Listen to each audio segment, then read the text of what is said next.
You didn't win bingo last night. She'll put you back together. Yeah, maybe you had some anger issues towards the bingo caller last night, so. Yeah. I know the Whitefish JRZ should be going down there. They're mad at me yesterday. Or Waterhen. Day number 2, we got it wrong.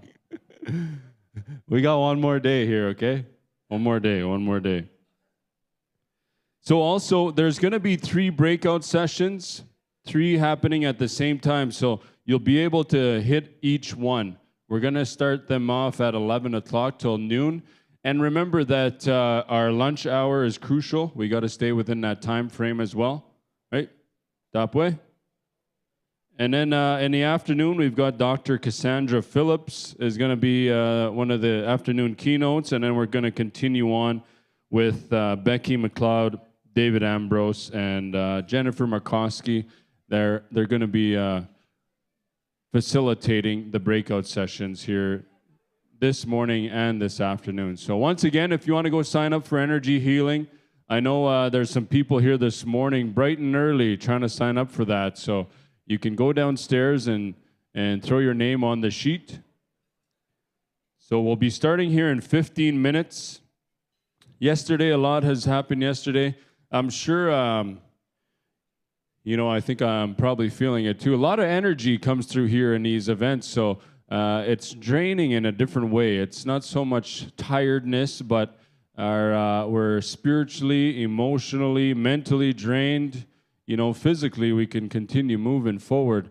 But, make sure we're taking care of ourselves throughout the day, doing what we need, talking to the people, meeting new people, and also some retail therapy. If you want to go downstairs and get some, go see the vendors. They are in Centennial A, B, I believe. So way in the basement, you can go see the vendors there as well. So buy something, support the small businesses. And last night I bought a couple things and it got left in there. So bought a nice painting from Tatusis Designs. It's a nice little print. And then the woodwork. Did anybody go check out the wood guy? Yeah, pretty cool. There's also Language is Medicine hoodies here. Brittany, stand up. Where is it? Hey, there it is. Look at that. Check it out, Brittany. Thank you. So, Masicho, we're going to do our draws here. Jan is here. Yeah, maybe we'll get that out of the way here from yesterday before we get started here for 9 o'clock. So we'll get Liz maybe. Grab a few prizes. Maybe Jan wants to pick.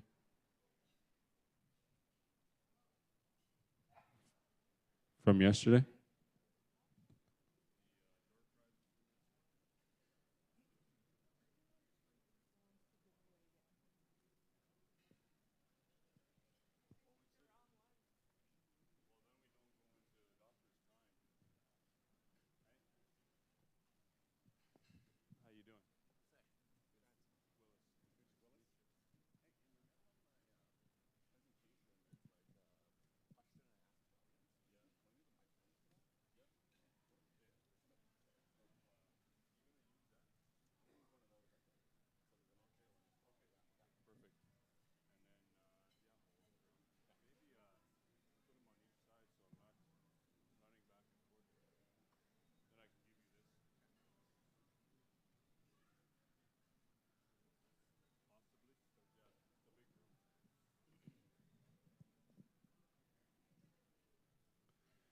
Top way. So, we will do some door prizes. Yeah. We'll spin the wheel here, and if you're here, you're here. If you are not, you are not, I believe. So a few winners. I know yesterday we got 10 winners. Okay, we got 10 winners. So we got 10 bingos happening here today. Sarah Norman. Are you here? She went home? Oh, she went home. She okay? She's good? Okay. Redraw, yeah. Or you wanted to give it to her? How do you want to do it? Okay, they're gonna win the prize either way. So who wants to take Sarah's? Right there. Yep. Lauren Wiesecase, are you here? Lauren, does anybody know her? That's you? Oh, Lauren's right here. Run, redraw. Hey, just kidding. Just still trying to wake up to it, yeah, like me. I had a really good sleep, though. I was getting over a sinus infection. You know, living in the south from the north, it changed my whole body. Maybe I'll ask the doctor there because now I got allergies all year. I'm eating cetirizine like candy. Up next, on the wheel of names,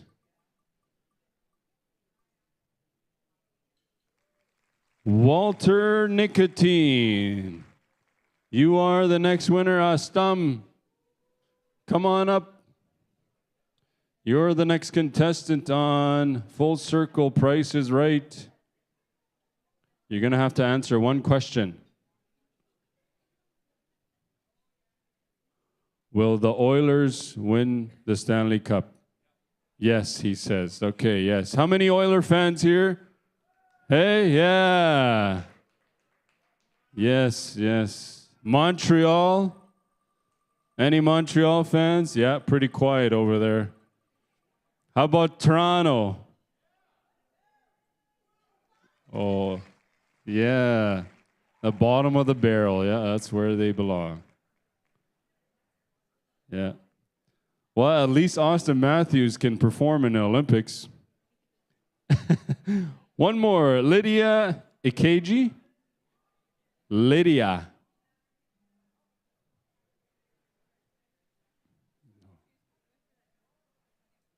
Oh, energy. She's gone to sign up for. So once again, the energy healing, there is a limit to it. So if you want to go, I suggest you go sign up for it now. Up next, not sure what they have in these assorted items. A couple of books I see. Tina Pichawis. Tina. Oh, okay. Tina? Astam. She's going to meet you halfway. Just like the Black Eyed Peas. Can you meet me halfway? Down to the bingo hall. That's where I want to stay.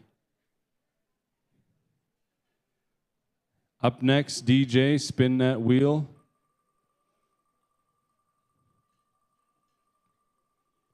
Okay, our next winner is Carissa Piche. Carissa Piche. From Clearwater? Flying Dust? Oh. Flying Dust, eh? Is that where you're originally from? Oh, how did they get Piches over there too? Long story. Well, we got about 15 minutes. You wanna tell us? Next. Might be related to Clearwater there.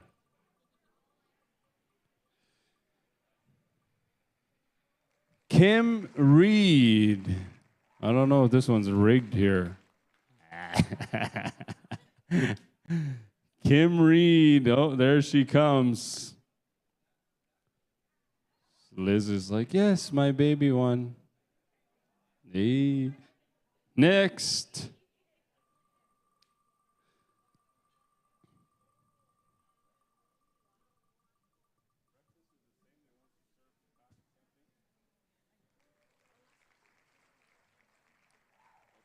Alora Fiddler Around Sky. Alora Fiddler. Anybody know her? Oh, way over there? Holy, so many people know her, but she's not even here. Just want to feel like you won something, eh? Grab that bag, eh? 6 people came up here. Very popular. Next, we got 2 more there, DJ. We got about 5 more minutes to our first keynote. So grab your breakfast. I know a lot of people. Debbie. I don't know. How many Debbies in here? Debbie? How many Debbies? Just scan the room. 2 of them over there? Okay, redraw.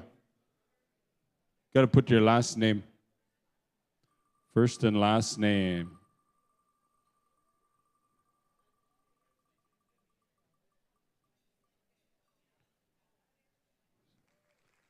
J. Apices. Jeremy. Jeremy's going to be happy. Remember when we were 14 years old and we were just traveling around in a van?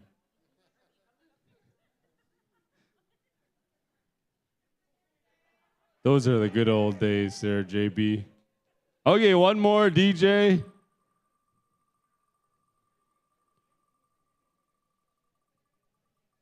It keeps going in that same area, I notice. Deb Kettler. Debbie?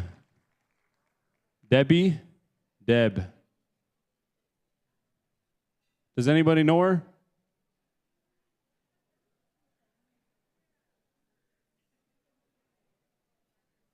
Deb Kettler. You know her? Stump.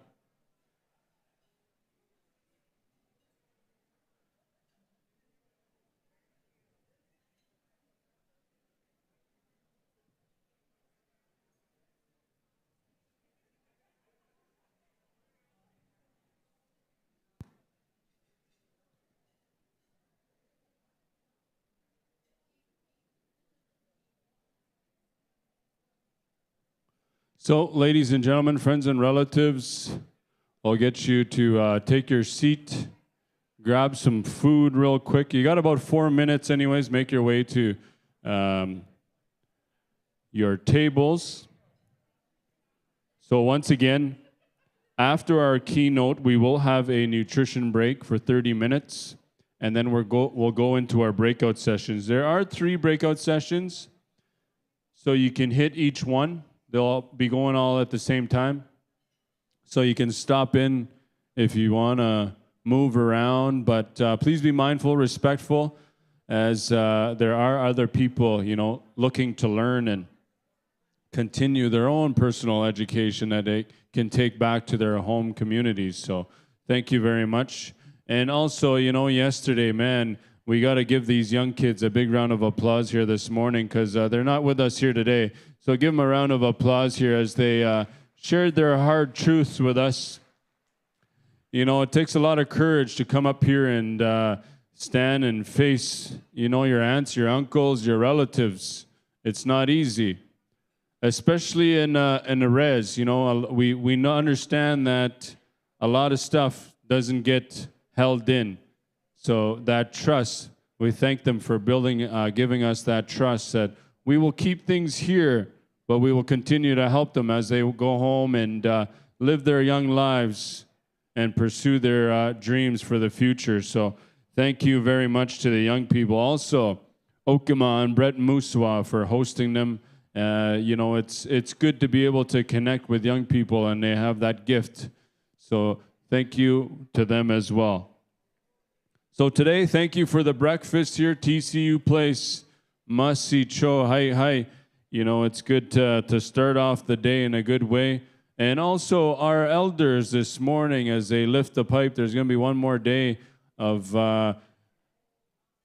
having those early morning prayers so we can be blessed to have the strength to go on each day here as we gather one more year for the 2026 Full Circle Conference.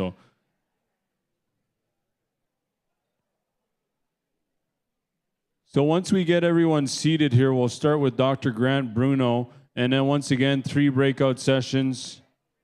Energy healing. You can sign up downstairs. When you go off to the bottom here, the breakout sessions, it's the last room to the right. You can go sign up for the energy healing there. And also vendors. I just saw them bring in some more prizes from the vendors. So go check out the vendors. You know, you don't have to spend a lot of money. Any kind of support is good for a small business. Many people, that's their livelihood. And I remember meeting a young lady. You know, she had 5 kids. And the thing was that she was paying quite a bit for the fees, but she wasn't making enough money to cover that. So it's important that even a $20 bill or $30, you know, what have you, you can purchase that and they can use to support their families. So it's important that we do that. And this afternoon, after lunch, we're going to have a really good lunch here. Grilled cheese today, with side of Kraft Dinner and wieners, yeah. It's going to be like in that little cup there, like they had the Mac salad in the cup. There'll just be a little bit of Kraft Dinner in each one. Cut up wieners for you. No, I'm kidding. Well, we will have a good lunch here today. And then Dr. Cassandra Phillips will be with us this afternoon. And we're going to carry on with the keynotes and the breakout sessions this afternoon. So, Masi Cho. And the important message of the day, don't leave your windows rolled down or any valuable belongings in your car if you're parked across the street. Yesterday, we made it through another day. So I'm going to keep reminding you. I know I'm not sure who it was that left their window open. But yeah. That is about it for now. So Masi Cho. Hi. How's everybody doing? Pretty good? Yeah, good. Give yourselves a round of applause here. We made it here another day. Yes, thank you.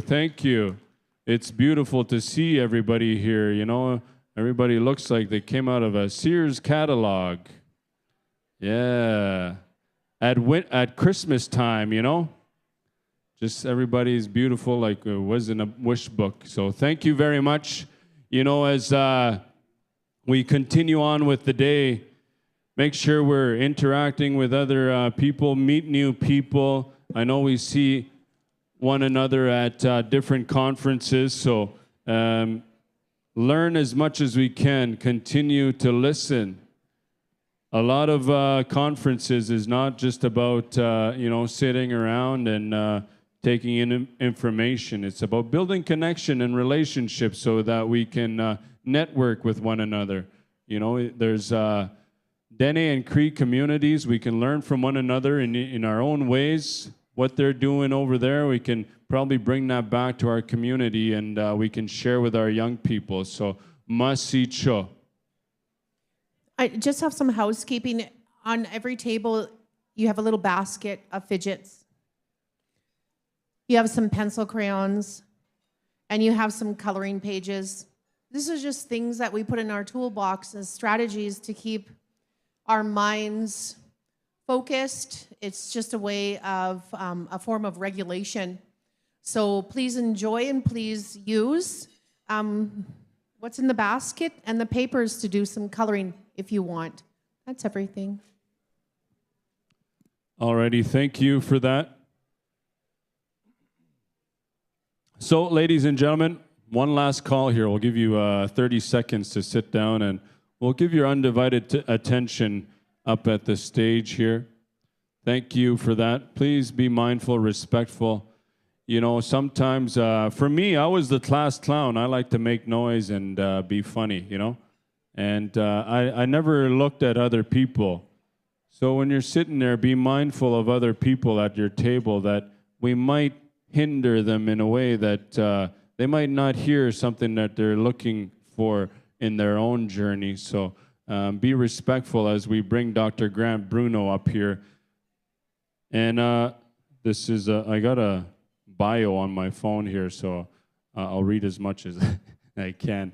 So I'll go over his bio here, and then we'll bring him on up. Dr. Grant Bruno is a Nihil Plains Cree, a registered member of Samson Cree Nation, located on Treaty 6 territory, and an assistant professor in the Department of Pediatrics at the University of Alberta. As both a researcher and a parent, Dr. Bruno's work is rooted in the experiences of Indigenous caregivers raising children with diverse needs. His research seeks to create culturally responsive healthcare models that reflect the strengths, challenges, and hopes of families, particularly in the areas of neurodiversity and child, youth, and health. Drawing on Nihil understandings of health and wellness, he weaves together Indigenous knowledge systems and Western frameworks to foster inclusive and decolonized approaches to healthcare. So ladies and gentlemen, once again, if I can get your attention up here, let's give him a warm welcome here, Dr. Grant Bruno to the stage. So, masicho.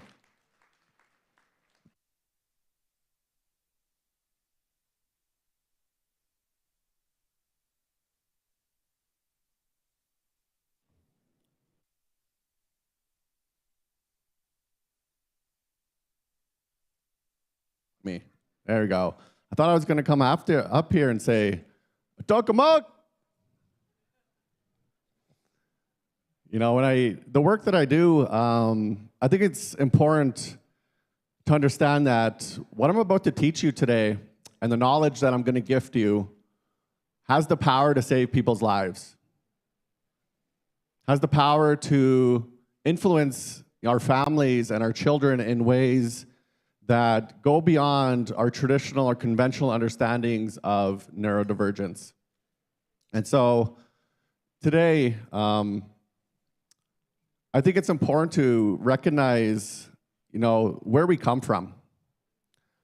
This morning, I got to sit in ceremony with our Katea, our elders, and I'm really grateful for that opportunity because that's something that was missing from my life for many, many years. And as I'll tell you a little bit more about my story is about two things. It's about disruption, and it's about reconnection. And both of those things, as a father, as a nation member, as an academic who works in these very Western systems, the ceremonies that I've been able to go to now are foundational for the work that I do. And I'm going to be doing some traditional teachings today too. I do have permission to give these teachings, to gift them to other people. And I think in this space, a lot of us are First Nations. We might be from different tribes and different language families. And that's okay. Because the shared learning and the teachings that I've been gifted across the world are also a part of my presentation today as well. As mentioned, I'm from a place called Nipsigopak. That's our traditional name. Now it's known as Samson Cree Nation. Nipsigopak is the place where the willows grow. It's a sacred place. The elders often talk about how, some of our teachings come directly from our Nipsi, our willows. And so those teachings, again, help inform the work that I do. My role as an assistant professor is quite unique as well. I'm one of 2 First Nations professors in pediatrics in all of Canada. It's a big responsibility. And, when we were doing the Red Talks yesterday, I couldn't help but feel like I could relate to all of their stories.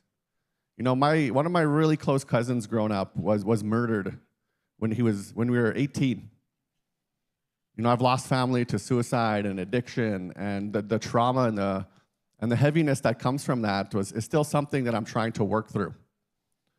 It's still something that, it holds me back sometimes, and it doesn't allow me to connect with people. And I'm just really grateful for those youth for sharing their stories, because the vulnerability there, that's how you build connection. That's how you do the healing work, the inner healing work that you need to do. we're taught, and especially as a man, and you're taught this when you're young boys, that you don't feel emotions, right? You don't cry. And I remember the first Matotsa and the first sweat lodge I went to, I seen grown men cry for the first time in my entire life. And I had to ask, why is this space, why are we allowed to express those emotions here? And they told me that this is the crying lodge. This is where we learn how to feel our emotions. And as many Indigenous people, we get disconnected from our emotions. And to see those emotions yesterday with the youth gives me hope that the next generation is doing the healing work, that they are having the conversations, that they're allowing themselves to talk about the things that they're struggling with. But not all youth, right? And especially not neurodivergent youth. It's a different approach. I actually recently, as of last Thursday, became the Director of Indigenous Health for Pediatrics as well. And what that means is now we are starting to build out programming at the University of Alberta, where we're actually recruiting youth into our programming. We're bringing high school students to come sit and learn directly from pediatric residents. We are doing land-based programming with youth. We are starting to look at clinical services and how do we start to bring our ceremonies and our teachings into those services so that our families have better access to healthcare. And again, we're also starting to do culturally or ceremony-informed assessments. Now that is huge. Nobody in the entire world is doing that. And I'm not saying this because look at all the great things we're doing. I'm saying this because I want to show people, everybody in this room, that you can weave together two different systems if it's done appropriately. As long as our ceremonies and our language and our culture is centered, you can do that work. And you can do that work in education. You can do that work in social work. You can do that in any of these disciplines, but you have to do it in such a way where it's being grounded, by our elders. But before we get into that, I know something that I do when I introduce myself to people, especially when you go to a First Nations community. I often tell people, when you go there, it's not who you are, it's whose you are. And so for me, that Nitsi Gasun, right? When you introduce yourself, that word Nitsi, right? Belly button. You're introducing the people who came before you as well. And so for me, I always start with my Notawi, my dad. So Notawi, his name was Daryl Bruno. He was in the Royal Canadian Mounted Police for 26 years. He retired a staff sergeant. He made a spirit journey about 1.5 years ago. And so he worked 26 years in the RCMP.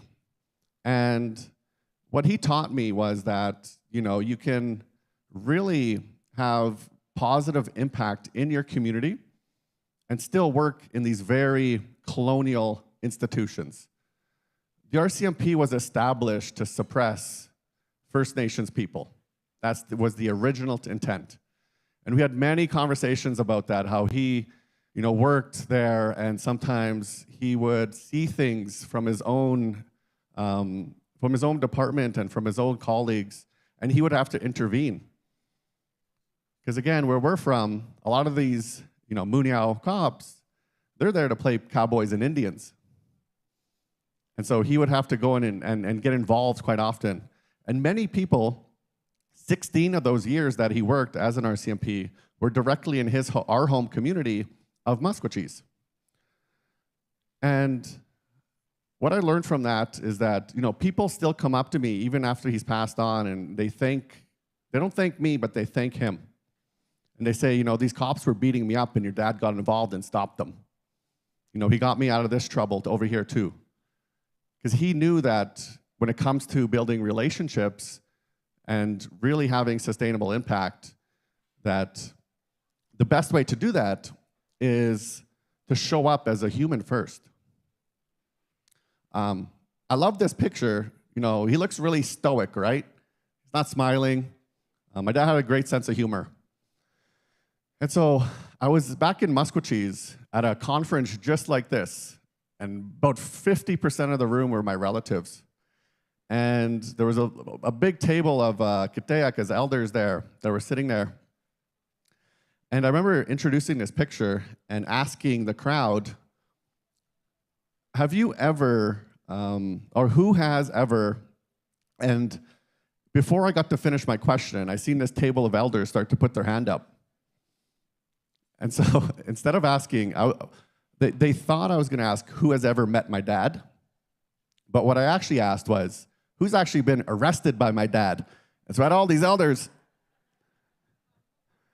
And it was funny because that's how we operate, right? And these elders, they did know my dad, though. They knew the work he did, and they were proud of him. Just to the left of my dad, that's Nick Gawi. That's my mom, Deborah Cutknife. She's holding my newest addition to the family. That's Hunter Amatseo. And she was an early childhood educator for 46 years. She loved being around children. She raised 6 of us. So my dad and mom split up when I was young. So she was a single mom to 6 of us. She worked full time. And she went to residential school. She attended the Ermineskin Indian Residential School. And her experiences there obviously was a lot of disruption, right? So no language. She was there with her siblings. My mom rarely drank alcohol, which I'm so grateful for. I recently, actually, I just found out this morning that my uncle passed away, Uncle Myron. That was my mom's brother. So I'm actually heading back to my side of Treaty 6 to go be with the family. And my mom's a strong human being. She's taught me unconditional love. She taught me work ethic. She taught me how to be a good human. She taught me that despite your experiences as a child, you can still go out there and still show people love, even though you might not love yourself. And I still see that with her. Again, we've had many conversations about her residential school experiences, and I'm grateful that she was able to still carve out a fairly peaceful life for herself. And then on top of that, we have my family, the people I do everything for. So, little girl on the left, that's Evelyn. In between her is my wife, Margot. She's really the glue that keeps it all together. And then you have my son, Anders. And then I'm in between my twin boys, Marshall and Oliver. So when it comes to autism, which is what I'll be mostly presenting on today, autism is known as often known as an invisible disability. Right? So if you look at this picture, you wouldn't know who's autistic and who isn't. And I'll tell you right now, one of my twins is autistic, Marshall, and my son Anders, who has the black toucan, is autistic as well. So we've got 2 children who are on the spectrum. The interesting thing about Marshall and Oliver, they're twins. And, you know, Donald Trump told us about 3 months ago that Tylenol causes autism, which it doesn't, by the way. Tylenol does not cause autism. I've looked at the evidence. I've done research on it. What they're trying to do when they say things like that is 2 things. They're blaming the mom, first of all, which is problematic. It's never the mom's fault. You know, as parents, we feel immense guilt as soon as our child gets diagnosed. That's hugely problematic because it's not the parent's fault. And I've learned that years and years, and the scientific evidence does not ever say, oh, the parents did something, right? The second thing is it shifts blame away from other things that might be happening, right? And so my 2 autistic children, their characteristics and who they are as human beings, their presentations of autism are very different. We always say, if you've met one autistic person, you've only met one autistic person. Every autistic person is very different from each other. And I'll get more into the details around that later, but it's something you need to recognize because we live in a world where we're trying to standardize everything, make every child and every person fit into these little boxes, and autism will never fit into a little box. And so my kinship ties, again, are Cut Knife. Originally coming from Cut Knife, Saskatchewan. After the Northwest Rebellion, many of them headed west to Musqueam. The Lightnings, who are originally actually from southern Manitoba. And then the Bruno families. So the Bruno family, we originally come from a reserve called Papage Chase, which was basically South Edmonton, of what South Edmonton is today. It was illegally surrendered in the early 1900s. And so my family from there, they all got spread out all over Alberta. And so my work has brought me all over the world. I have a picture here with my brother Josh Littlechild. And in this picture, we're holding our Treaty 6 flag. We're in Auckland, New Zealand for this picture, for the World Indigenous Peoples Conference on Education. And so I know we're in Treaty 6 now, but I'm from that side of Treaty 6, way over there. And so, again, our treaties, and there's a lot of talk and a lot of rhetoric in Alberta right now about separating. We're going to separate Alberta. We're going to become our own sovereign thing. And our ancestors, the ones who originally negotiated treaties and the ones who sat and lifted their pipes during those negotiations, this is how strategic they are. This is how proactive they are. This is how they understood things that nobody else at that time understood. They knew things like this would get in the way of our treaty rights. Like Alberta trying to separate it. Our treaties are older than the provinces. Our treaties are older and supersede the NRTA Act. I always say our treaties fund Canada. Not the other way around, but there's this idea, this myth that Canada and the taxpayers from it fund us, when it's actually the reverse, right? We also, in Treaty 6, we have the medicine chest clause. Now, the medicine chest clause, again, was our best attempt to do social health care. And it's powerful because, again, when our ancestors were negotiating this, they knew the well-being of our people was going to be under threat in the future. So they had that vision. They had that 150-year vision. And so I would also argue that disability services are a part of the medicine chest clause. And I've talked with many elders about this, and I've asked them, do disability services, do they fit into the medicine chest clause? And they said yes, because disability services are for disabled people's well-being, right? So I think it's important for us to reflect on that and ask ourselves, are we doing a good enough job for our relatives who might have complex needs, who might need extra support, right? And the treaty rights and the treaty obligations, we need to carry from that as well.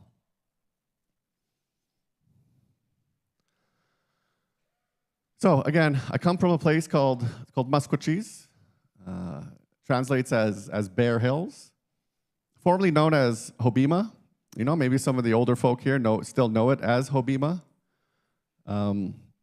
We're way, again, on the other side of Treaty 6, and it's mostly a Plains Cree community, and it's actually made up of 4 different First Nations, right? So we got Louisville, Ermineskin, Sampson, where I'm from, and then Montana. And between the nations, there's about 22,000 members. Now, you would think with 22,000 members, there's a town that is about 15 minutes away from Musqueam called Wetaskiwin, which actually translates as the place where the peace was made. And in Wetaskiwin, they have about 28,000 people living there. And so you would think that with 22,000 people, you would have better health services in the community. And we don't. What happens, actually, is the way that Alberta Health Services works is they actually use our numbers, our population, to justify health services in Wetaskiwin. And so we're in the process of taking those numbers back. Because Wetaskiwin, which is, again, about a 15-minute drive away, is still inaccessible for many of our families, right? Transportation, childcare, all those things get in the way. And so right now we're going in the process of what we call data sovereignty.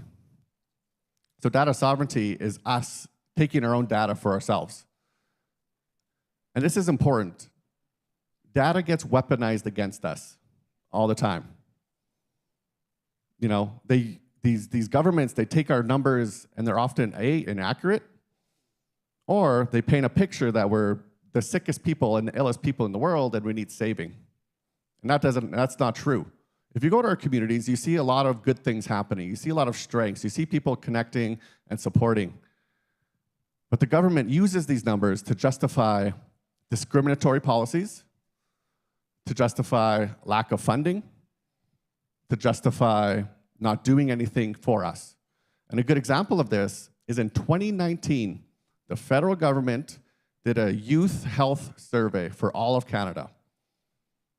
And I went to go read this report. I was like, wow, you know, there might be some good information in here.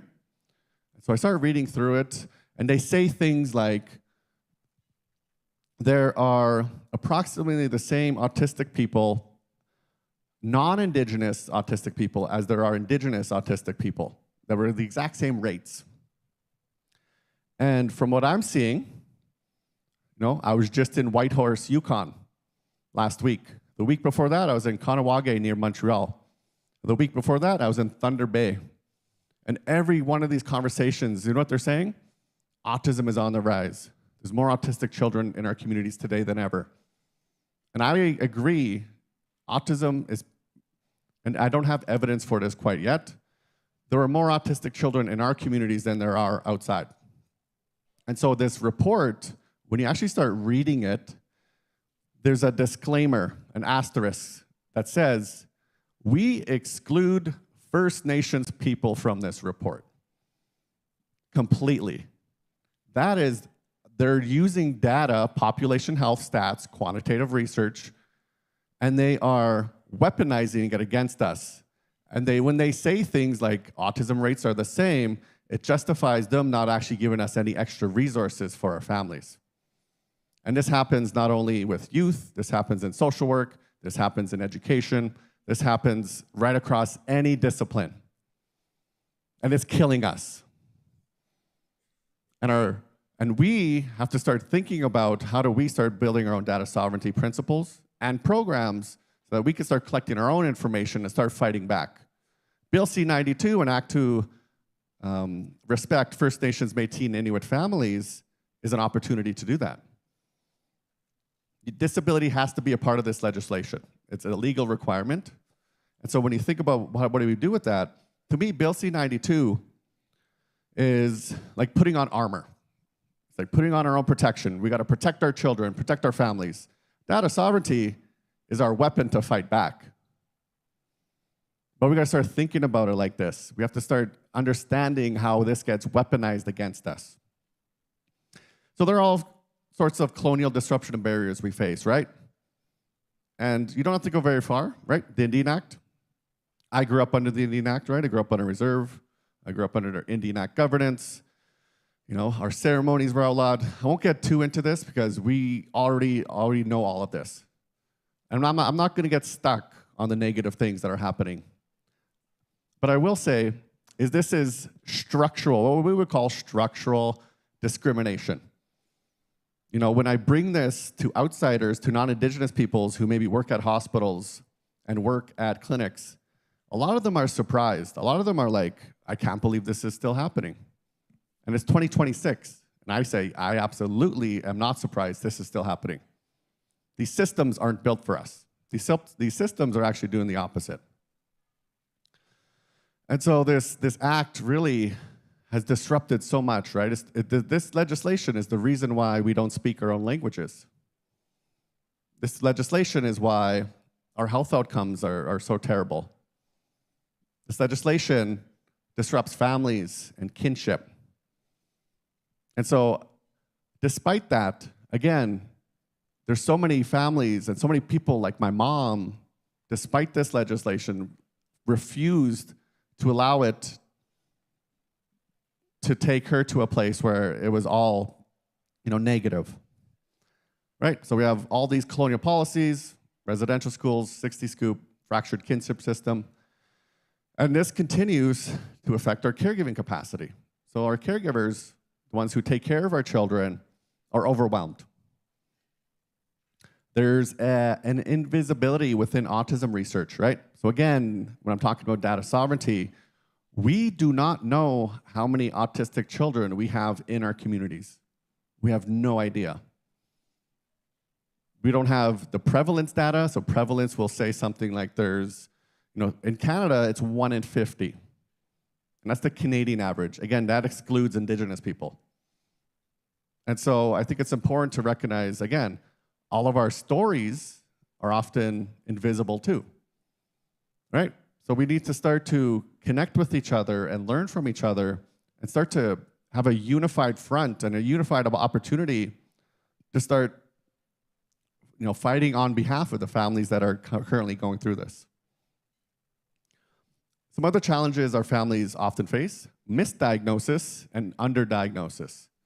So misdiagnosis is a family or a parent who goes and tries to get an assessment, and they're afraid. They're afraid of getting a diagnosis of maybe FASD, which is common.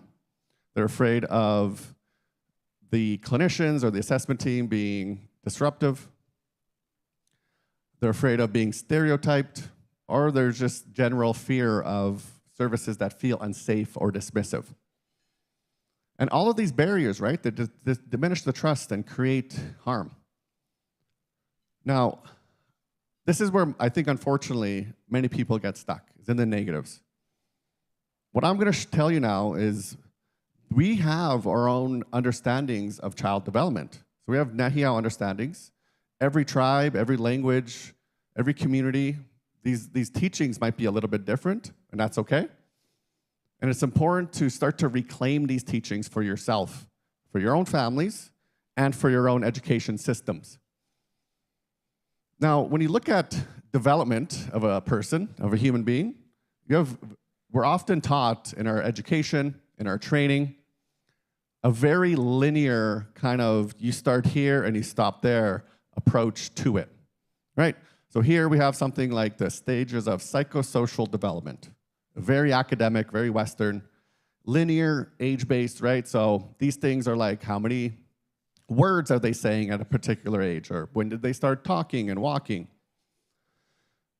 Often the individual autonomy is the goal, right? So getting a child to live independently, to do things on their own, to make decisions. Delays and disorders, right? So autism, ADHD, stuff like that are framed as individual deficits. And the child is often seen as an object of support. Another outcome of this is that it's very hierarchical. And what I mean by that is that it's usually the parent and then the child's down here, right? Or it's the teacher and the child's down here. It's the social worker, child's down here. It's the doctor, child's down here. And what I've taught when I've talked with elders is that's not our way. Our children are our best teachers. Our children teach us life lessons that no academic or training or education ever will. But we're taught that we're the experts. We're taught that we're in charge. And there's something called compliance culture that happens in a lot of schools, that these children need to comply or else. And if you look at our traditional ways of teaching, it was very much parent equal to the child. They were there to teach you as much as you were there to teach them. But we've lost that. And so it's a time for us to reclaim it. And one of the ways that we reclaim it is through a beautiful model like this. So this was developed by Dr. Leona Makokis. She's Cree, she's from Cahuan, First Nation. I get to work with Dr. Leona actually quite closely. She's the elder in residence in my department now. We've hired her. We give her a stipend. We only meet with her a couple times a month, but she's given me permission to talk about this Turtle Lodge relationship mapping image. So a few things.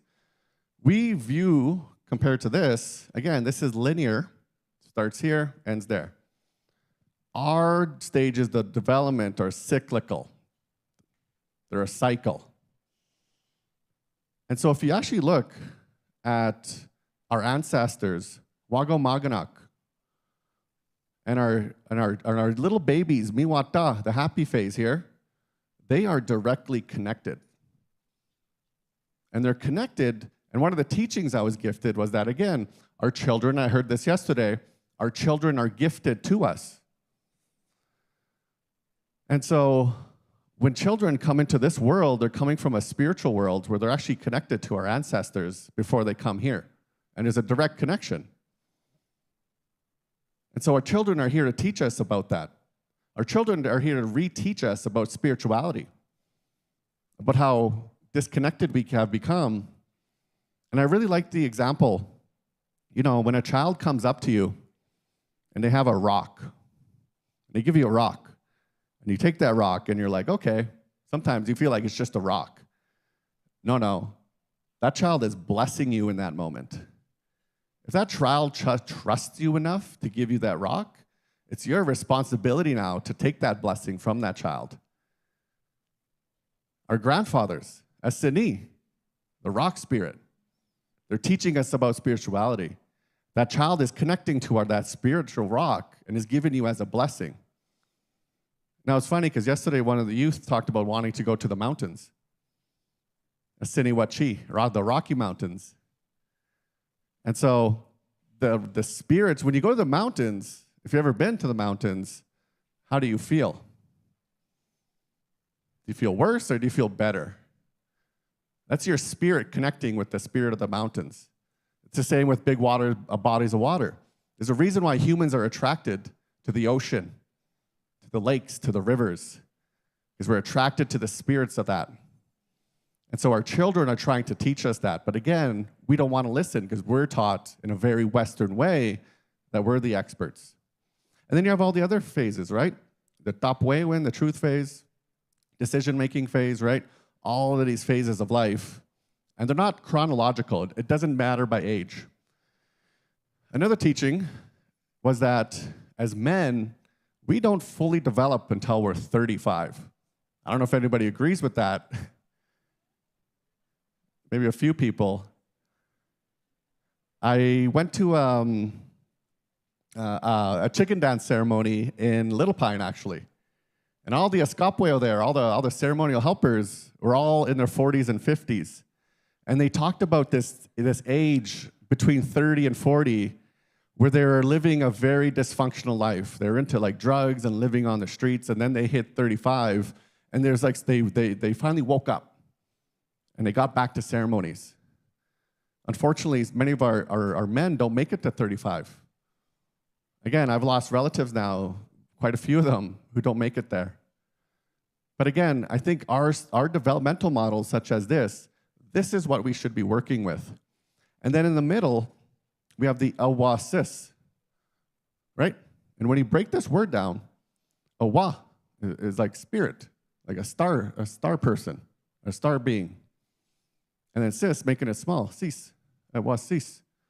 And then so you translate that, it's like a small animate being, a small traveling spirit, or a small spirit engaged on a human journey. And you got to be really gentle with that spirit. I get to work with another elder back home. His name is Jerry Saddleback. And he was giving us some teachings, and he straight up told us, you cannot give a child too much compassion. It's impossible. But unfortunately, a lot of the teachings we do have now don't reflect that. Again, it's been disrupted through residential schools. We're very shamed. There's a lot of shame that goes around. But if we have compassion, it's a way of addressing the shame that we carry. And then you look at the immediate family around that, the Oasis, right? So Nigawi, the mom. Nigawi's little mom, the auntie, right? And all of these, if children had each of these, all of these different elements, the children are going to be better. Their well-being is going to get better. They're going to learn better. They're going to connect better. They're going to make better decisions. So how do we start building our education systems around this? How do we start teaching teachers to make sure they're following this model? And there's different models from the Haudenosaunee, the Mohawk people will have a different model, and that's okay. But applying it to your own life. And then there's one more word here that I'll touch on. Wagomitowin. Wagomitowin. And so that word Leona taught me that that word translates as a good relationship worker. This is teachers. This is social workers. This is doctors. This is anybody who has a connection to that child. And the main thing about this word is that that is a sacred relationship that you have to that child. If you take that role on, if you're teaching a child, you have to treat that child as if they're sacred. And it's all children. Neurotypical children, autistic children, children with different disabilities and abilities. And you don't get to pick and choose which one's sacred. They all are. Now, I do have a picture here that I want to do a little bit of audience engagement. So I'm going to ask for maybe one or two volunteers, actually, to kind of let me know, what is this picture showing you?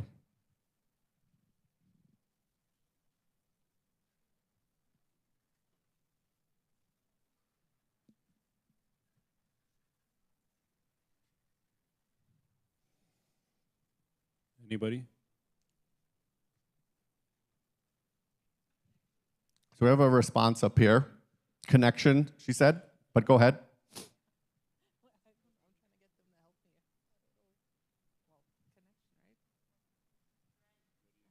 Strength? Strength? Anybody else? Everything is interconnected. Right over here. One sec. Anybody over here? It's like a cycle. A cycle. Creation. So, One more here. relationships. Observation. So the way that art works, right? So this is an art piece done by, his name is Sista Kennedy. He's Oneida Anishinaabe from Ontario. And so when you look at this art, we're all objectively seeing the exact same thing. Like the colors are all the exact same, the shapes, but how we are interpreting it, what we're seeing, even what we're feeling in that moment is all going to be different. It might be very similar, right? I heard connection and interconnectedness. Those are very similar. But if I were to ask you, why does it look like connection, you might have different answers. So to me, when I think about, there's a term we use now. It's called neurodiversity. Neurodiversity, right? Neurodiversity says that we all think, we all feel, we all operate, and we all interact with things in different ways. Nobody's going to be the same in this room. This idea of normal, this idea that, we can all be standardized, doesn't exist. I don't think normal exists, to be honest. I think everybody's trying to be normal for some reason, but normal, it's a myth. Neurodiversity can be shaped by the languages we speak. It can be shaped by our belief system. It's shaped by our experiences. It's shaped by our education. And so as you move through life, you take on new things, right? You learn new things. And so neurodiversity evolves as well. It's not static. It doesn't stay the same. And so when I say neurodiversity, it means everybody in this room is neurodiverse. Neurodiversity is a strength. It's what makes us human. If we have a problem in front of us that we're trying to solve, and if we all thought about that problem the exact same way, we wouldn't solve that problem. But because we can have 10 different people thinking about that problem in 10 different ways, we got together, we communicate, we get on the same page, everybody has a different idea, a different belief, different experience and expertise, and then you build out a solution based on the neurodiversity within that group to solve that problem. Now, again, neurodiversity is different than neurodivergence. They're connected though. So neurodivergent people, this is autistic people, ADHD, Tourette syndrome, learning disabilities, all these different things. They are still neurodiverse, but they're not neurodivergent. And you could be neurodivergent without being neurodiverse without being neurodivergent. And it's important to recognize again that neurodivergence still has those same strengths. If you were to look at our tribes and our community and our kinship systems before contact, before any of the European people came over, the ADHD people would have been our best hunters. They're the ones who just go out and do. So ADHD today is seen as something's wrong with you now. It was a strength back then, but now something's wrong with you. Because we're expecting ADHD students to sit still. They're not built for that. They're built to go hunt. They're built to be on the land. But no, you got to sit still and be quiet. I was talking with an elder, and some of our trickster stories, think about them. I was just thinking about Wasagichuk, and I was like, Wasagichuk was neurodivergent, absolutely. The amount of trouble he used to get in, right? You see some of our students in our classrooms, they get in trouble all the time, and they're neurodivergent. Doing things, they're impulsive. So our teachings would support and accept neurodivergence. And so the unfortunate thing is that our teachings have been disrupted. And so now it's time to reclaim these teachings and support children, neurodivergent children especially. And I always tell people, especially educators, if we learn how to be creative, how to connect with, how to build relationships with neurodivergent children, and we use those same approaches with neurotypical children, you're going to get amazing results. The neurodivergent children here are to teach us the most. Our children are our greatest teachers. If you ever watch an autistic child go through a school system, they're going to teach you everything that's wrong with that school system. But we're not willing to learn. We're the experts, right? We need to normalize this child so it fits into what we want. That's not our way. Our children are here to teach us. So when you think about autism within that, autism is characterized by difficulties with communication, social deficits, as well as restricted, repetitive behaviors. Now, there's 3 words here that I highlighted. These 3 words have caused so much harm. These 3 words inform our biases towards autistic people, which are often very negative. These 3 words are hurting people. Difficulties, deficits, restricted. And this is directly from the APA, so the American Psychiatric Association, they use something called the DSM-5, the Diagnostic Statistical Manual. It's this huge, thick book, like 900 different disorders. And so there's different, like schizophrenia, ADHD, autism. The language they use in this is very negative, deficit-focused language, looking at everything that's wrong with these individuals. If you go and look at anything, any human being, and you go look at what's wrong with them, you're going to find things. That's just what it means to be human.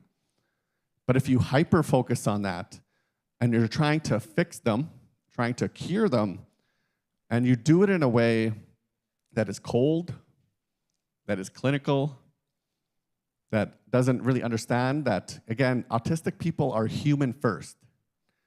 You get into things like, I was just talking with one of my families I got to really know well. She's First Nations Cree, and she had daycare workers bullying her child because of this kind of language,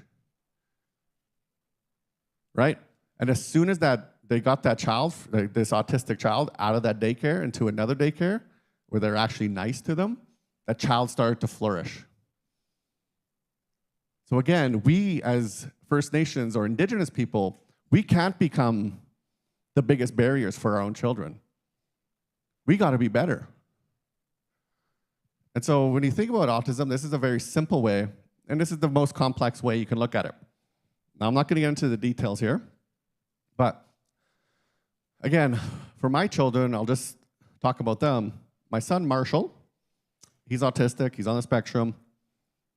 He would now be considered, they don't diagnose it anymore, but Asperger's.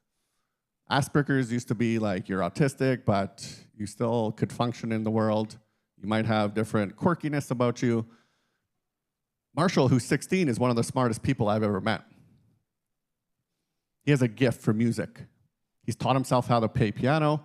He's taught himself how to read music. And that's his way of self-regulating. Whereas my son Anders needs substantially more support. When he was 5, he was not saying any words. He was considered nonverbal. When I still remember both times I got both diagnoses and thinking to myself, is my child ever going to be normal? I had all these thoughts as a parent where it was just like all these negative emotions were coming out. And I think to myself now, why did I feel that way? It's because I had all these beliefs too that were rooted in these very negative ideas of what it means to be autistic. And so I started asking around. So Cowessess First Nation developed this report. So they did a community engagement, they talked with elders. So they came up with this word that they would describe as autistic people. A mixit pitos a siwaskawit. Given the gift of moving and being different. This is a completely different approach to neurodivergent autistic children. There's no negativity here. There's no deficits, right? And our language would have been accepting. Our language accepts people. Our language is a spiritual language as well. That's what I learned too. And when you hear it and you're able to speak, Nehiawan, Epsis, I can speak a little. It's a way of connecting things. So when you think about this, bring this back to your families you work with. So again, I've been able to travel the world, and I just had a meeting with a Anishinaabe woman who had an autistic child, and this is their word for autism. I'm not even going to attempt to say this one. I'm not an Anishinaabe myself. But it's a being of higher knowing. Again, a different approach. And so when you think about our ways want to accept autistic children. And then in November, I got to go to New Zealand for 2 weeks. And so I have a partnership with Maori autism researchers there. And so they understand, they have a word for it too. Takiwatanga, in one's own time and space. It's not negative, it's not a deficit, it's not something to be fixed. And so I'm seeing a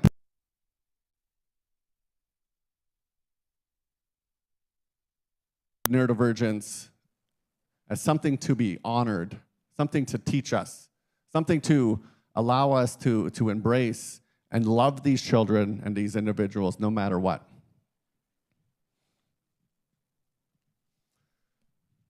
And so what do I start to do with all this information? So I start integrating things, right? So my gift, I am neurodivergent. I'm not autistic, but I'm absolutely neurodivergent, is being able to take our ways and integrating them with Western ways so that families can start benefiting. So something we opened up about 1.5 years ago in Maskwacis is the Nipsigopak Pediatric Clinic. As far as I know, this is the only standalone pediatric clinic in a First Nation in all of Canada. Right now, we have a community pediatrician who works there full-time. We've actually just started bringing out pediatric nephrologists. So these are the kidney people. They go around, they fix kids' kidneys. We also started to bring out pediatric endocrinologists. These are the pancreas or the diabetes doctors. And now we're having conversations, we're bringing out a pediatric cardiologist to the community too. So these are the heart people. We have our own mini specialized hospital in the community.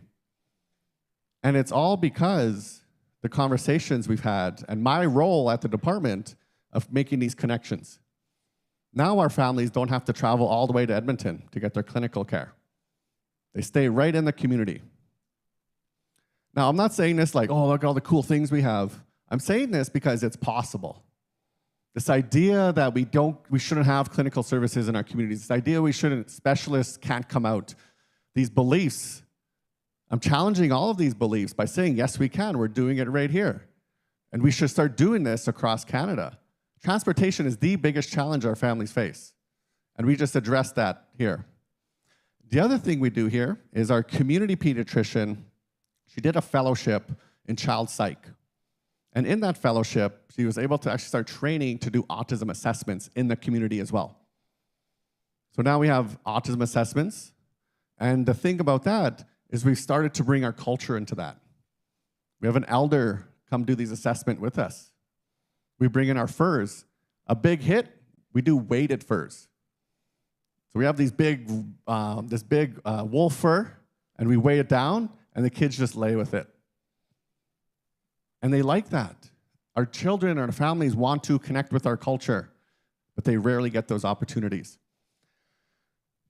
And so thinking through this is we're starting to think about these diagnostic tools, right? So like we do a screening now, and we're starting to think about our cultural screenings and what that could look like. Eventually, what we want to do is do a full Indigenous or culturally informed assessment. We don't know what that's going to look like, but we want families to feel safe when they're coming to our clinic, that they don't have the same feeling that I had when I got my children's assessments, where they feel lost. Another big thing that we do is land-based regulation. A lot of neurodivergent children get dysregulated very easily, right? And when you get dysregulated, it's hard to learn. It's hard to listen. You know, you become more emotional. And so for us and our family, we go on walks all the time. We go on every single day, we have to go on a walk, or our family starts to become dysregulated. And just being outside, fresh air, being on the land. Time on the land really offers predictable rhythms, sensory grounding, and relational safety to support emotional and physiological regulation. So we'll be on a walk, and my son Anders, who needs more significant support, he'll walk, I don't know, maybe 10, 15 meters ahead of us. And we can hear him talking. We don't know who or what he's talking to. We recognize it's a part of his stimming. So stimming happens in our classrooms, in our homes. And stimming could be running back and forth. Stimming could be while flapping your hands. Stimming can be other forms of stimming. One of the more dangerous forms of stimming is we had a child in Maskwacis who loved to start fires. That's how he regulated. And it was interesting because I was talking with an elder about that, and the elder stopped me, and he's like, you know, traditionally, that's our firekeeper. But now, we want that kid to stay in school. Right? So again, these things that children do are often rooted in our culture. And so the stimming part, and again, something that Dr. Leona Makokas taught me was that stimming is, she says that it's part of the spirit space, and that autistic children are connecting to the spiritual dimension in that moment, more so than anybody else. And so when I see my son, when we're walking, he's talking to something, he's connecting to something that I will probably never understand. And he's trying to teach me, though. And he has taught me. The reason I do ceremony today is when I become a dad, I knew I had to get back to ceremony. And so those are the gifts, those are the teachings our children bring back to us. There's also, you know, natural sounds, textures, movement, fresh air, can reduce sensory overload and support self-regulation, right? And then we have this really, I think regulation emerges through connection, and that's really important. This idea that autistic children or people don't want to connect is completely false. They just connect differently. And what it really does is it supports that, again, that emotional, the spiritual, the physical, and the mental well-being all at the same time, and aligns with our understandings of child health. So getting on the land and being outside is one of the most important things that we do with our children. Now, again, I'm an academic, I do research, and so over the past 2 years, we've started actually setting up a sensory teepee at our local powwows. And the sensory teepee came from myself and one of our community partners, and we recognized that, again, families wanted to come to the powwow, but couldn't. They were afraid that their child would get dysregulated, they would have to leave. They were afraid of being judged. They were afraid of not being able to, their child doing something or having a meltdown. Because powwows are intense, right? They're loud. There's a lot of people. It's hot.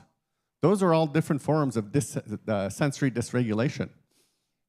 And so we set up this teepee because we wanted families to be able to have an opportunity to come to our cultural events and not feel afraid of doing so.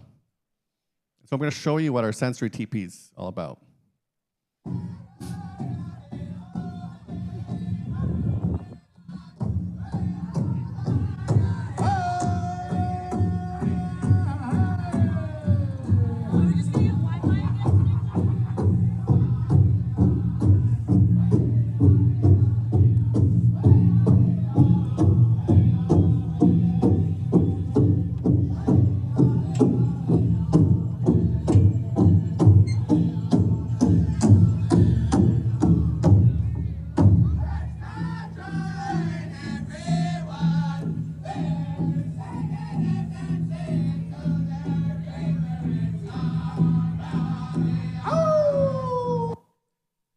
That wasn't me, by the way.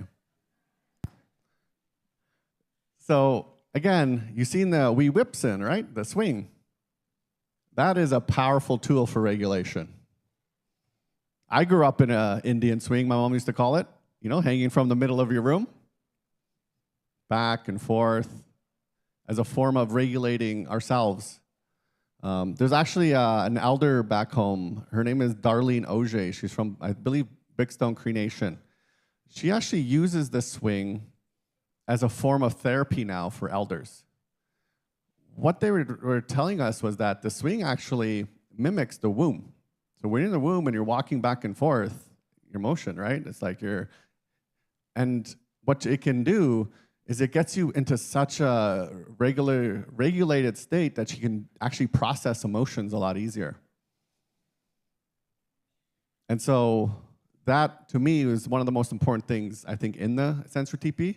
The other thing you'll see is that we do the big buffalo hide. Oh, and the kids love that. They just love, rolling in it. And the smells, it's tanned, right? And again, those are all forms of regulation. Smudging. My sons love to smudge. They love, sweetgrass and sage and fungus. And again, those are all forms of self-regulation. Smelling things that make you feel like you're back at Gookum's house is a way to regulate. And so what I wanted to do after that, okay, we set this up. We actually did some research around it because there's not a lot of evidence that shows just how powerful our cultural spaces are. And so I did this study. I used what's known as the Parent Sensory Experiences Questionnaire, and I did interviews with families. We actually did this with 34 families that came into the teepee. And what we found, so this questionnaire, it asks things like, what is your sensory experiences going to a grocery store? Going to a clinic, going to a birthday party?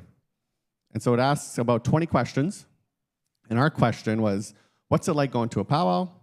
What's it like going to a sensory teepee? And then we also asked, what's it like going to a ceremony? And a large majority of these experiences were known as sensory interfering, which means that when a child would go do them, they would become dysregulated and would have to leave. The ceremony question scored as sensory regulating. It scored the best, actually, by far. So it just goes to show how important it is connecting families of neurodivergent children back to our ceremonies as a form of them being able to connect back with themselves and our ancestors. Another project that we started is with Special Olympics. Our families, they get isolated. They don't feel welcome. They don't feel like people understand.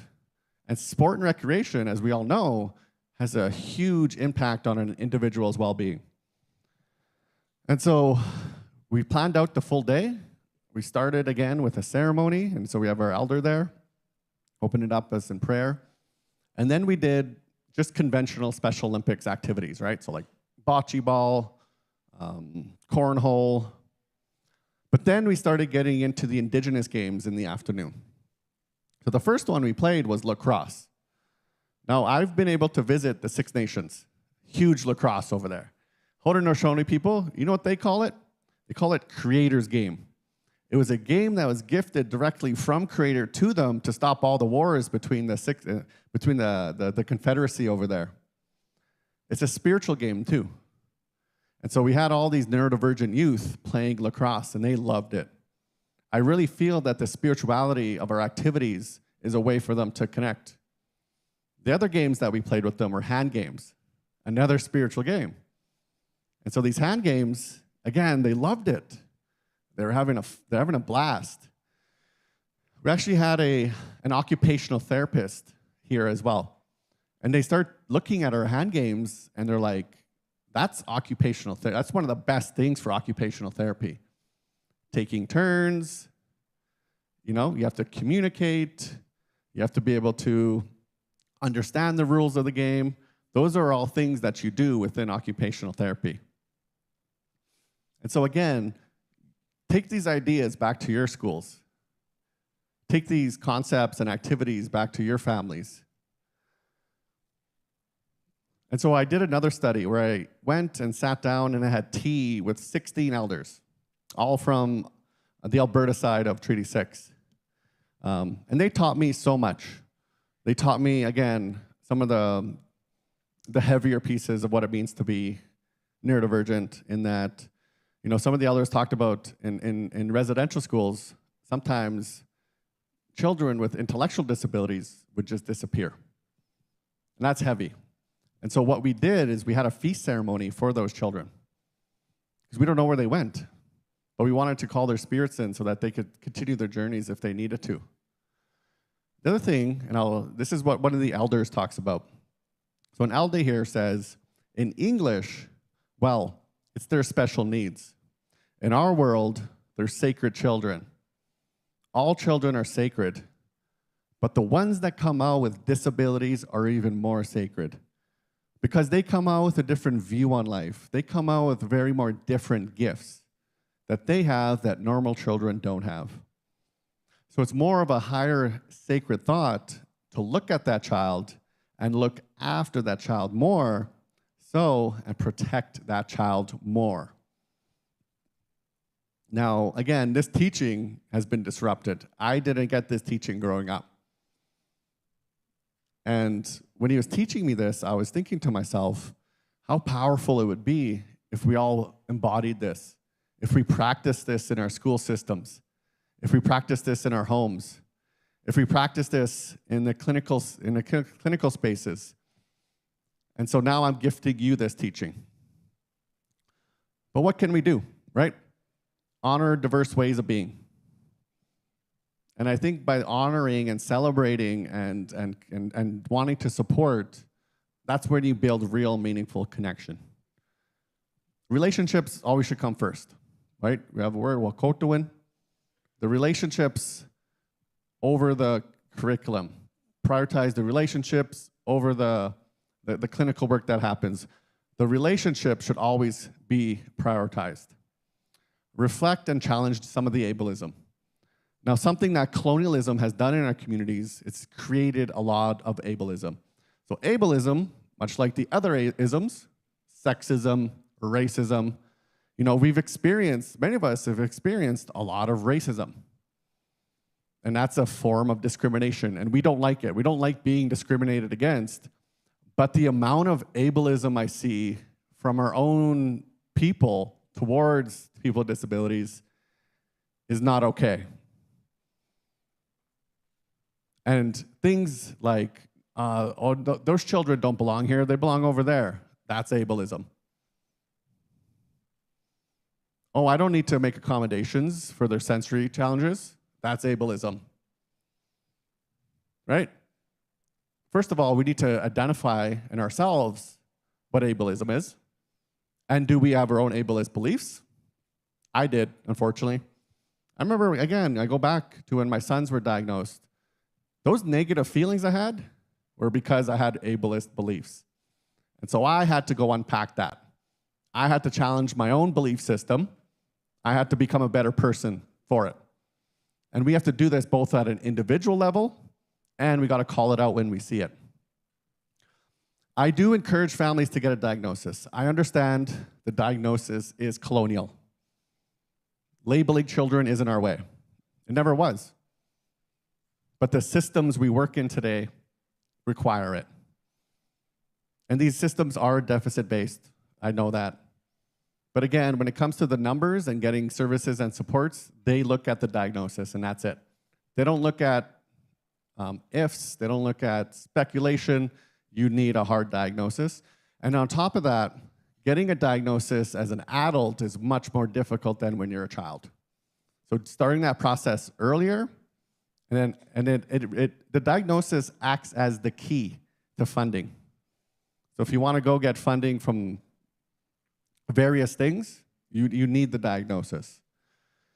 Neuroaffirming practices. So again, neuroaffirming, so again, my son Marshall, he's a brilliant human being. He understands the world in ways that I never will. He also is a very literal thinker. And we live in a very abstract world, right? We think and we act and we talk and we communicate in abstract ways. And he has challenges when people are talking to him with, he has to go through this whole process of deciphering what we're saying because we're not concrete enough, which is exhausting for him. So he's 16 years old right now. He's going through what's known as autistic burnout, which is really common. When you operate and you think in a certain way and the society operates in a different way, it's very exhausting. And so with his school, again, he's in grade 11 right now, and he is on track to finish high school. He'll actually be the first one, him and Oliver, my other son, out of any of the men to get a high school diploma, including me. I'm a high school dropout. And so they're on track, but there's a specific path that we have to get him on. And so we've been meeting with his support team once a month. And we're taking what's known as a neuro-affirming approach to learning. Right? So we've been able to negotiate and advocate on his behalf. Now he gets extra time on his tests. He gets credit for effort. If he shows up and he's really excited about something, we've been able to develop a work plan for him where he gets work experience. And so he's actually coming with me to Ottawa in April. There's this big conference. It's called the Canadian Autism Leadership Summit. So he's going to come and learn from other autistic people because he's the future. And his voice is one of the most important voices, not mine. And so for him, he's been teaching me about his experiences. But we're taking this neuroaffirming approach so that he feels like he can still be successful. The challenges he's going to face as an adult are much bigger than what I face. And it's also really important not to overly romanticize our knowledge. Our knowledge is powerful. Our knowledge is something that has the potential to really shift things, I think, in a really healthy way. But sometimes I see families say things like, that's not our way, I'm not going to get a diagnosis. And there have been tragic outcomes.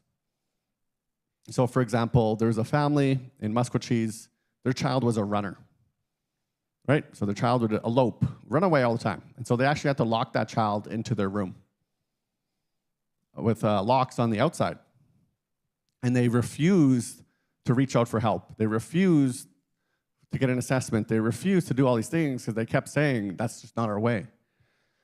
That child passed away when they were 17 because the house burnt down with them in it. And they couldn't get the supports they needed.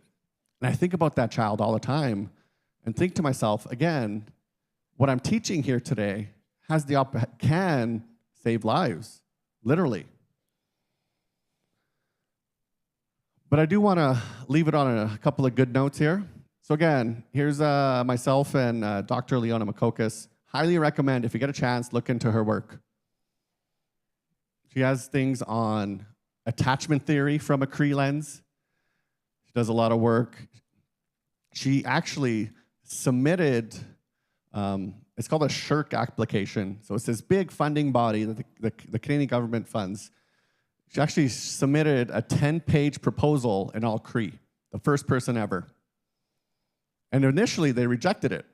They said, no, we're not taking that. So she fought back, and she said, no, you're taking this. So the next year, she resubmitted. They actually took it, they had it translated, and it got accepted. And what they're looking at is youth well-being for ceremony. But she has this amazing quote. Again, she has 2 autistic grandchildren. And she says, he himself, as a spirit, has chosen to live on this earth as an autistic person because he's got something to give. He's got something to teach, and we're to learn from that and figure out what his gift is. What really made a difference was that his spirit chose us, his family, his parents, and that he chose to live as an autistic person. At the same time, he's got something to teach the rest of the world, and our job is to nurture that.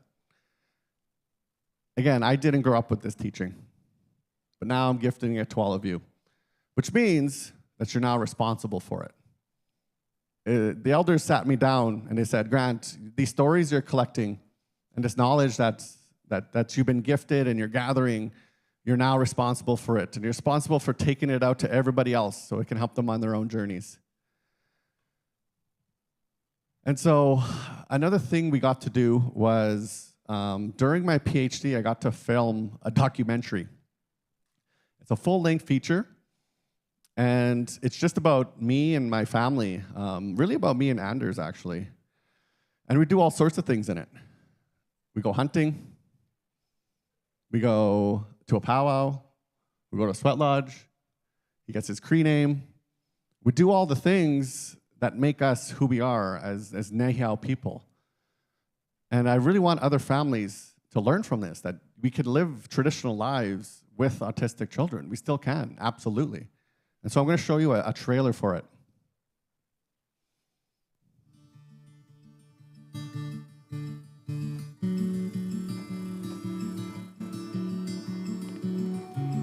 I'm a father of 4. 2 of my sons, Marshall and Anders, are on the autism spectrum. When I first started working with Anders, he was using not very many words, especially with new people. And I really had to listen to him in different ways.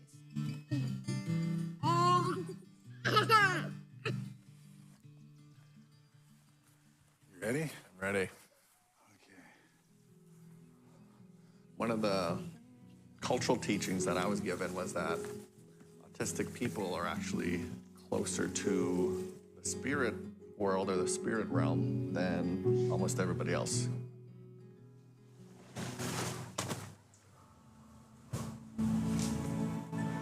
In Maskwacis right now, we're starting to open up this amazing conversation on autism. And we just bring families in. I think we kind of started this journey hoping that one day we would change him, but that journey changed us.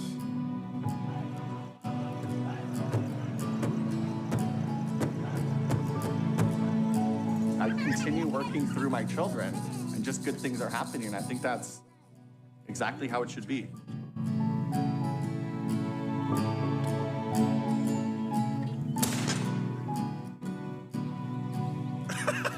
Got it. Just shot 200 meters. Wow, Anders. You just shot the deer.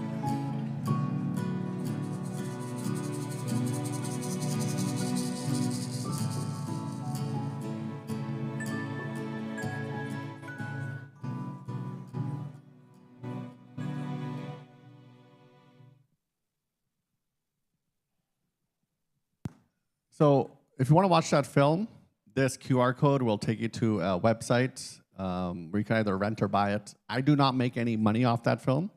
And again, I really wanted to have a resource for families that was accessible, that wasn't just reading something where you could sit down and relax.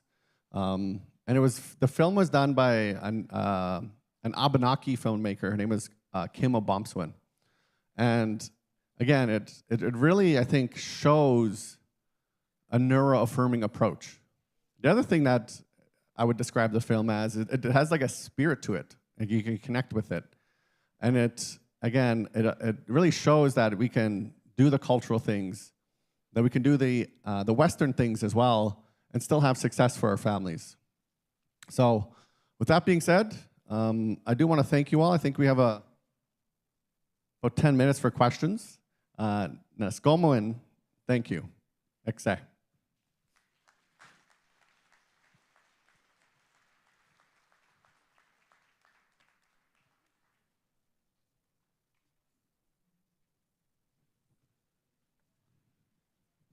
You had your hand up?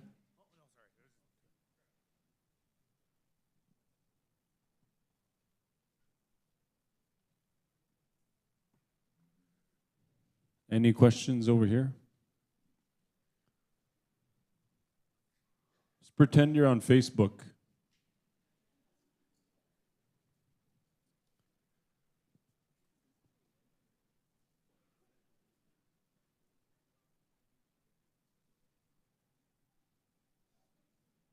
Over here.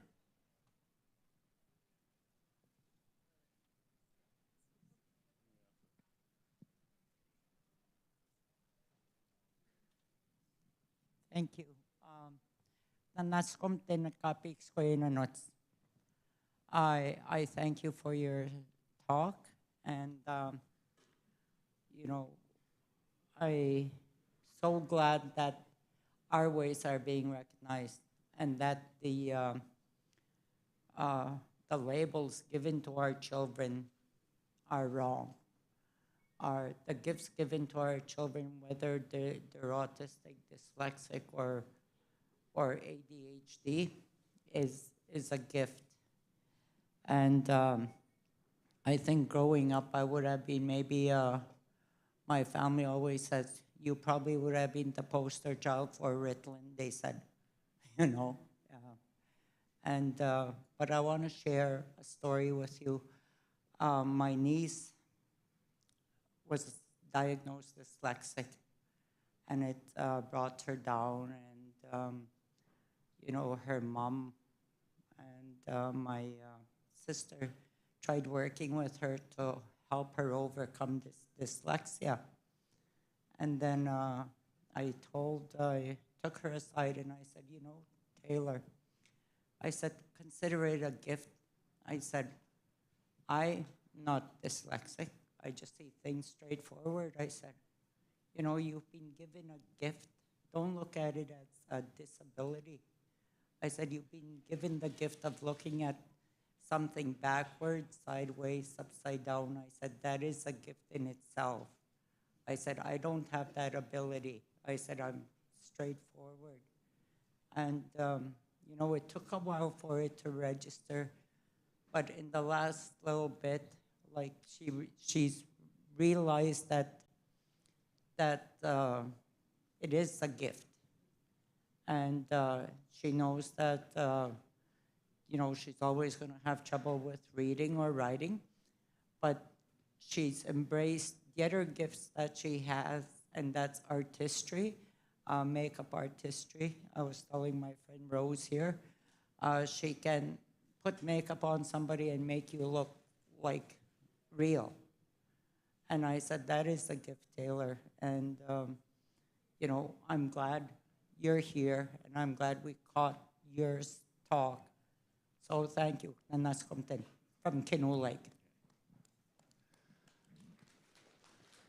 Thank you. Thank you. Over here now. I have a grandson, but with I know the difference between the schools, like the First Nation schools and the city schools. And there's more opportunities for him in the city school because he gets to go to school with people like with autism and disability learning. When you're a parent or a grandparent of a child like that, you run into so much difficulties for him. Because sometimes in First Nation schools, they don't have that. They don't have that teaching for this child. So, but now there's more. I guess we have to learn how to recognize of how they're growing up or how they're, and we do have an autism great-grandchild, and when she's mad, she starts to hit herself. So it's very difficult to try understand how they're growing up, how to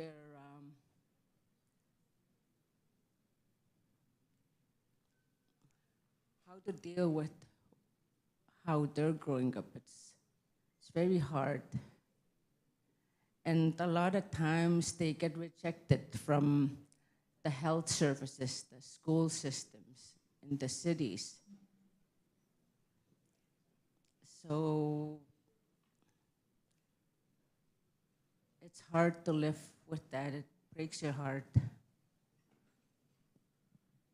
No. Yeah, so just maybe a comment on the first thing. Yeah, I think it's, so for me, what I'm doing with my children is like, almost like I'll call it trial and error to see what they're good at, what they like, what they don't. And you just gotta keep doing that for the rest of your life, basically. Because some things they might be really good at for a while and might really enjoy, they might evolve and switch into different things, and that's okay. I think it's my job as a parent to encourage the things that they want to do, right? Especially when it comes to employment. So employment is something that a lot of autistic people struggle with. But there are different opportunities that aren't maybe as intense, right? So back in Edmonton, they have a cafe that is for autistic people. And you only have to work 3 hours at a time. You still get meaningful employment, you still get to connect with people. And so I'm assuming that those opportunities, if they're not here, could be thought about. And then, yeah, the challenges our families face when trying to access services are huge. You have to navigate these very complex systems sometimes, right? And then you have jurisdiction, right? If you live on a reserve, you're federal, and then most of the services are provincial. And then on top of that, because many of our families don't get a diagnosis, some schools can't access the same level of funding that outside schools can't either. And so, you know, my heart goes out to you and the family, because I hear it all the time. The reason I don't live in Maskwacis anymore, I live in Edmonton for that exact same reason, is I can't get the same level or access to clinical services that I would if I lived in Maskwacis. It doesn't work.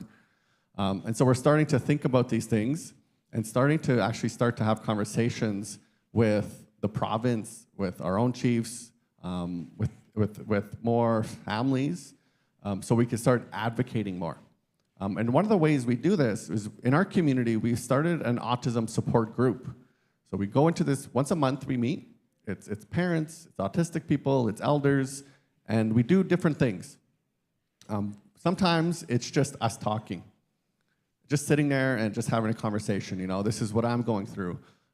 There's another thing that happens. Food aversion is another really big thing. A lot of autistic people, they don't eat food the same way we do for multiple reasons, right?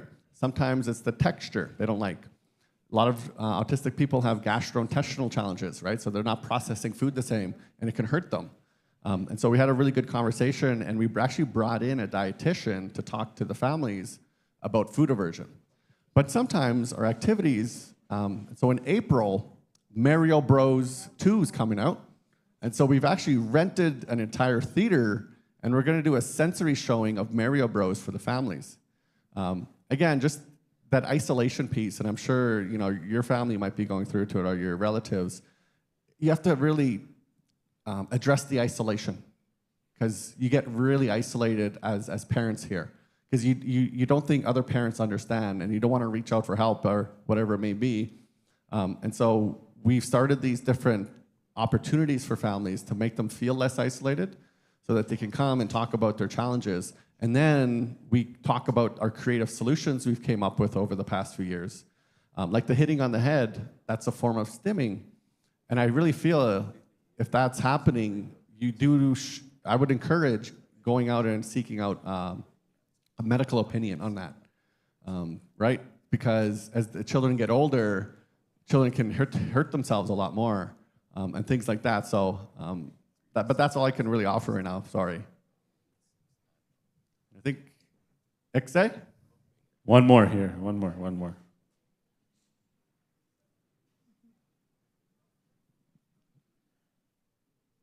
I just want to get my video going before I ask a question here.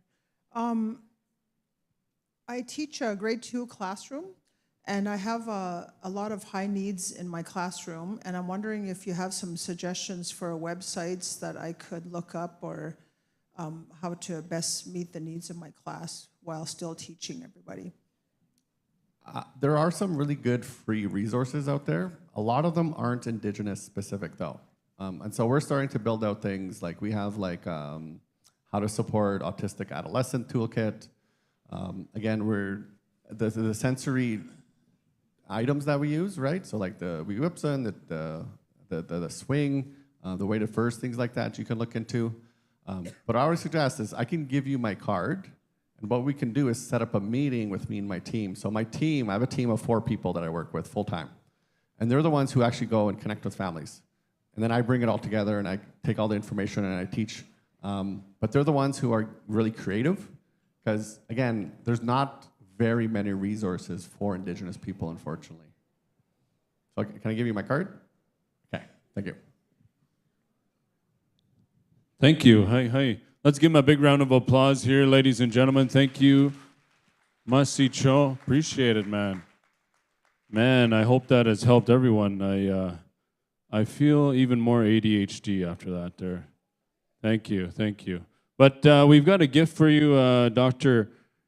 Bruno here on behalf of the Full Circle Conference and MLTC.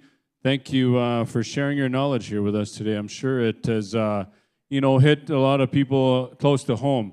For myself as well, I'm really interested in a lot of the young people and how you observe them, and the new, I was talking to Brenda yesterday about, you see over the decades that kids are evolving into their own way, and it's something interesting to see as well. Even myself, I got ADHD. You can probably see it up here when I'm up here, right? I'm really, as you mentioned, you got to go once my mind is set, and I can generate these words quickly. That's something that is a gift for me. And I think that's what he's talking about, and as we can identify these gifts in these young people, and then we can bring them out. Because a lot of times I see young people when I go to speak in communities that a lot of them are stuck in headphones and they zone out in the stimming. I got a 14-year-old daughter that says, "Dad, you're overstimulating me now." So understanding these things in different ways that we can utilize to teach them, I think is important. But I think the big part is identifying, what is going on and how we can utilize these gifts. So I really appreciate it. Let's give them another round of applause there, ladies and gentlemen. Thank you very much. We've got a couple of announcements. I know this is going to be your nutrition break. I will try to be as quick as we can. So there's access to the mall doors. Please don't be sneaking in, propping the door open. we've got everybody on camera, so that's going to be playing up here later on for those of you that did that. So who's guilty of it? Okay, don't do it again. So also, there's people vaping. Quite disappointed to hear that I've got to announce it. It's almost like a powwow MC got to announce a missing child. Shouldn't happen, right? So it shouldn't happen. We got to be that example, especially in an event. You know, one thing our Mr. Greg Hatch had always taught us growing up in La Loche is that we got to represent our communities in a positive way, and that's got to be something that we got to carry on here. So remember that as you come here. You don't want to be you don't want to give anybody a reason to say, well, these guys were vaping everywhere, they're leaving the door open, cigarette butts everywhere. You don't want to do that. So that is the announcement. Also, if you got your vehicle across the way, please don't leave anything valuable in there, and don't leave your window down. Also, you're going to have to do Jan, right there. After each session, you got to do the QR code for door prizes.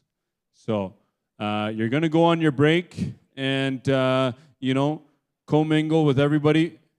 Downstairs, there are lots of vendors, a lot of good stuff being sold down there. So make your way down there and grab something, support the small businesses. There's some Languages Medicine hoodies available there as well. So thank you very much. And then, one last thing. The Jackie Albert is all full till 4 o'clock for energy healing. But the other one, when you go down into the break, you go to the far right. It's first come, first served basis. You just got to sit there. There was a few people as I went down there. But Jackie Albert is full for energy healing. So, thank you once again, Dr. Grant Brino, for that presentation this morning. So you can have your health break, get some fresh air, and go to your breakout sessions. Each one will run all at the same time, so you're able to go to each one.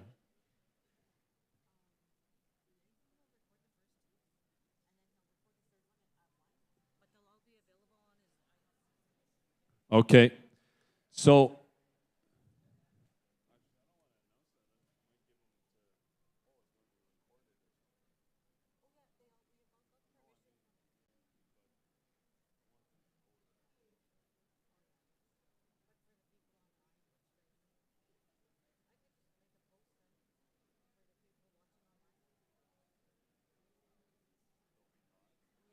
okay, so another announcement for the people online here. Are we still live on the page? Okay, we are live still. So for those of you watching online, they're going to record 2 of the sessions this morning, or they'll be live in 2 of the sessions. And then the third one will be recorded later on today. So evaluation forms located on the stands of each presenter. As you go to your breakout sessions, fill out the evaluation form to enter for the door prizes. And also from the Flying Dust First Nation, Charmaine Marasti. Happy birthday. Let's sing her a happy birthday. Happy birthday to you. Happy birthday to you.